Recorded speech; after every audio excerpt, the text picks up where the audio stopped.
homesteaders, gardeners, and cooks. My name is Jennifer. Welcome to Miles Away Farm. If you are new, welcome to my kitchen. If you are not new, welcome back. Today we are finishing a three-part series on what to do with the potatoes that you grew, that you harvested last fall, and now they're all starting to sprout.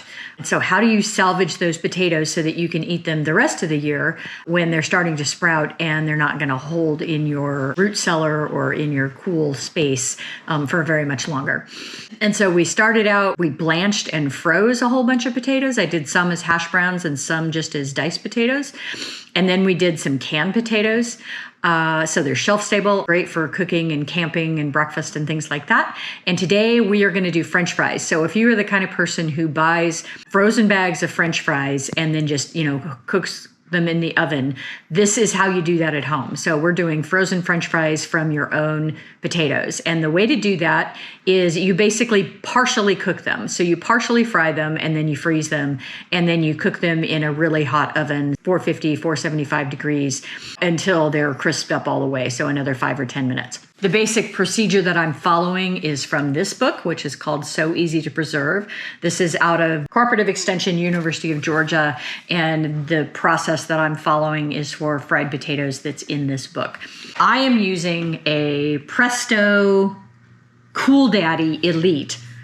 Basically, it's a deep fryer. So this is not an air fryer. This would not work in an air fryer in the same way because this is actually deep fried. And so all of the oil is touching all of the surfaces of the potatoes. I've probably had this for 5 or 6 years, and I believe it was probably under $30 when I bought it. I almost never deep fry things. So I bought this specifically for these kind of recipes, and I literally get it out once or twice a year. So I'm not a big fan of deep frying, partly because of the calories, but more importantly, I just hate having huge amounts of used oil and then trying to figure out what to do with that and how to dispose of it. By the way I dispose of it, we have a dirt and gravel driveway, and I just literally run it down the middle of my driveway because I don't care about that soil. I don't care what's in that soil. And it's not going to hurt anything. Eventually, it's just going to decompose. And so I literally just run it down the driveway. And then my dogs spend the next week licking the gravel in the driveway trying to get the oil because I don't know what else to do with it. It's just a weird thing to try to compost. Today I am using peanut oil in this fryer. You can use whatever kind of oil you like. The best fried potatoes, in my opinion, are made with tallow. And so if you really wanted to go to the work, you could render some beef tallow and fry your potatoes in tallow. I grew up with that. My stepmother used to do that, and they are absolutely delicious. But again, I'm not interested in rendering a couple of quarts of tallow. And then what do I do with a couple quarts of tallow? So these are 24-ounce containers, so a pound and a half, so a pint and a half. And I chose peanut oil partly because it's not GMO. Most of the time when you buy vegetable oil in the grocery store, it's going to be soybean oil. And I'm not a big fan of supporting GMO soy, whether you think it's for health reasons or whether you believe it's just bad for the seed diversity that we have out there. Not a big fan of GMO, so I try to avoid it when I can. So I didn't want to use soy oil. I didn't want to use corn oil. I've used safflower oil in the past, and the safflower oil I think was about 3 times as expensive as the peanut oil, and I needed 2.5 of these containers in order to put enough oil in here to do the frying. And so you can do that math however you want. Avocado oil is everybody's darling right now, and so there's a lot of avocado oil out there. It would cost a huge amount of money to use avocado oil in this fryer, so I definitely wasn't going to do that. Use whatever oil you're comfortable with. And then this comes with a little fry basket. I never use this. It's fairly shallow. It doesn't sit way down into the oil, and I feel like it limits the capacity of what you can actually put in the fryer. And so I just use a spider instead to fish the French fries out of the oil instead of using this little basket that it came with, because I really don't love this thing. But yeah, Fry Daddy, that's what I'm using today. And I probably will fry a couple of more things just for fun. I might do some what are called frizzled onions, so deep fried onions. and then just save those. And then my other recent obsession is deep fried garbanzo beans. So you take fully cooked garbanzo beans and you put them in a deep fryer, and they get crispy and they puff up and they're just delicious. And there's a local restaurant that serves those. And so I might buy a can of garbanzo beans and just throw those in the fryer before I'm done with this oil. And then I'll just toss the oil, clean out the container, and I probably won't use this for another 6 months or a year.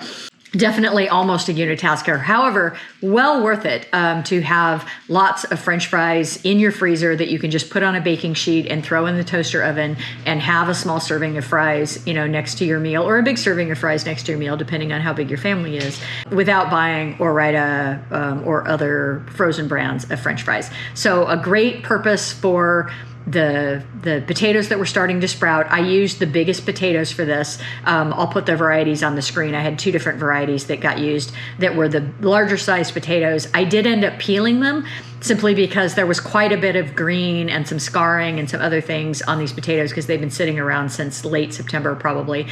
And I just didn't want to hassle. Normally, if they were fresh, I would have just left the skin on, but I did end up peeling most of these. And because I knew I was going to end up peeling a lot of potatoes, I saved the larger ones for the French fries, just because it's less peeling when there's more mass to surface area. So yeah, delicious homemade French fries that we will have meals probably for the next 6 months. It's a great thing to stash in your freezer. Let's get started. So a couple of things about this Fry Daddy. It doesn't have an on-off power switch, so if it is plugged in, it is on. The plug is magnetic, and I think that's so if it were to fall off a counter, it would come unhooked because there is no on-off switch. And there are min and max lines inside the fryer in terms of how much oil you need. This took about 60 ounces altogether.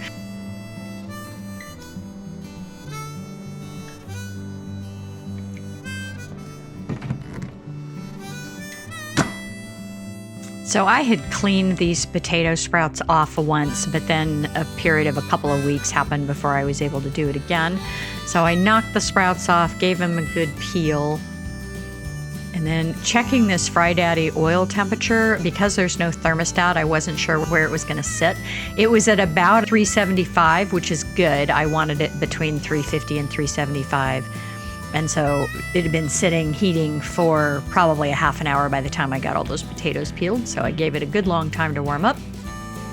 This gadget is really handy. I'll put a link to this in the description. It works quite well. It is a bit of a unitasker because it's really for French fries. It does come with different slicing blades, and so you can do shoestring fries with this as well.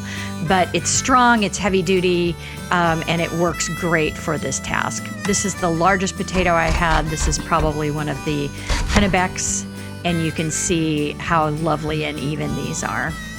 And I'm throwing the potatoes into water just to keep them from browning while they're sitting because it's going to take a while. And then I decided I was going to make some potato chips as well. And so I saved a couple of the kind of smaller sized potatoes out and put them on my mandolin. I'll put a link to this mandolin in the description as well. Really great tool. Absolutely love this gadget. Really easy to cut your fingers off. Be very careful. But I'm slicing one of the yellow potatoes and one of the white potatoes really thin in order to make potato chips. And you can see how nice and thin those are.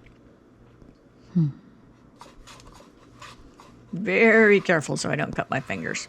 And then I'm storing these in water as well because most of these I'm going to save until my husband gets home, and we'll have them tonight with dinner. So Fry Daddy is well heated. Everything's ready to go. The manual for this thing says about 3 cups at a time, and that weighed out to about 12 ounces. So I'm doing 12-ounce batches here.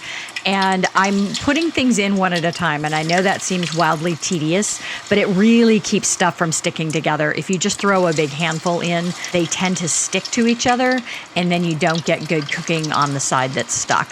And so I throw everything in one at a time, and then I'll give it a quick stir with that spider just to make sure everything's moving, that nothing's stuck on the bottom, that they're not stuck together.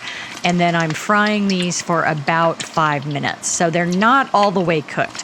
They are partially cooked. And we're going to freeze them partially cooked and then finish cooking them in the oven when we want French fries. This is my spider. I don't know why they call these a spider, but that's what this scoop sieve is called. And you can see how easy it is to get all of the French fries out of there in just 1 or 2 scoops.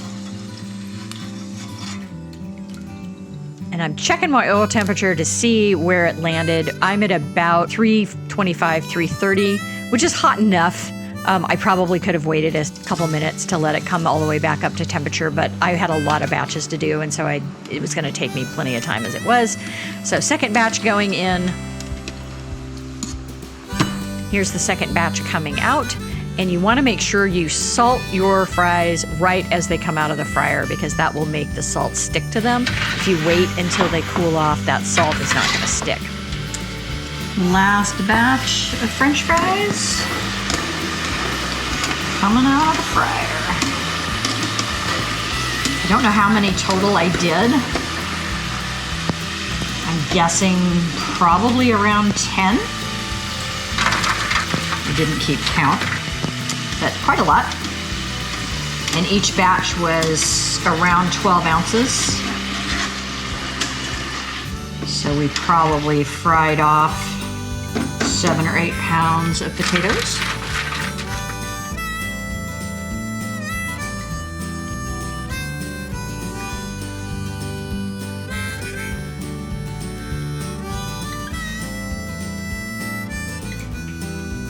So I'm gonna finish packing these up.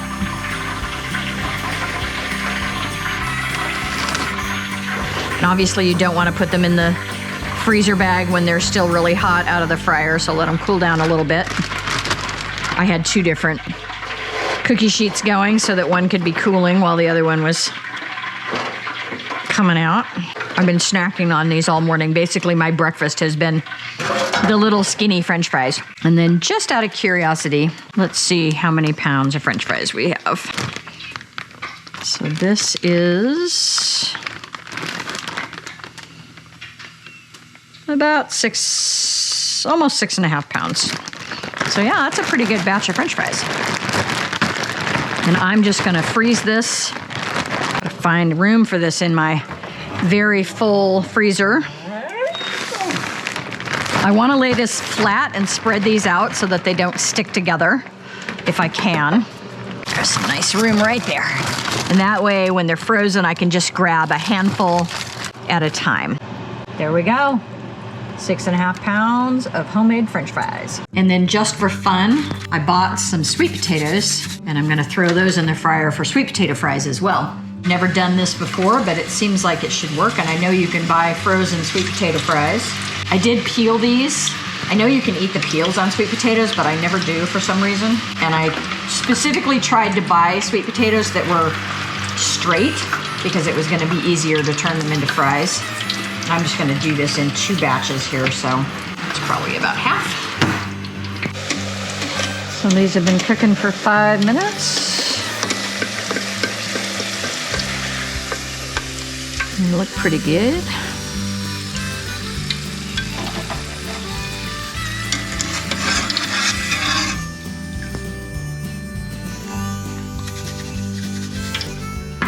There we go, sweet potato fries, very nice.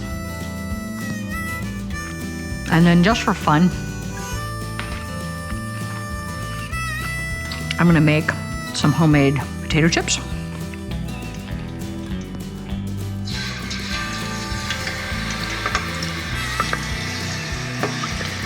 I think I'll do a small batch for me now, and then I'll save the rest for later tonight so my husband can have some. These are really good right out of the fryer. They're not as good if they've cooled off. If you're playing with your homegrown potatoes, making some potato chips is definitely something you should do. It's so good. All right, those will be for me. And those are gonna need at least 5 minutes, maybe a little longer. All right, these have been going for 5 minutes or so.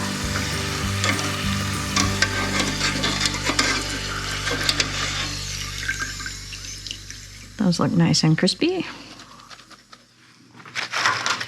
I'm just gonna spread these out so that I can get some salt on them. There you go, guys. Homemade French fries. All right, you guys, listen to this crunch.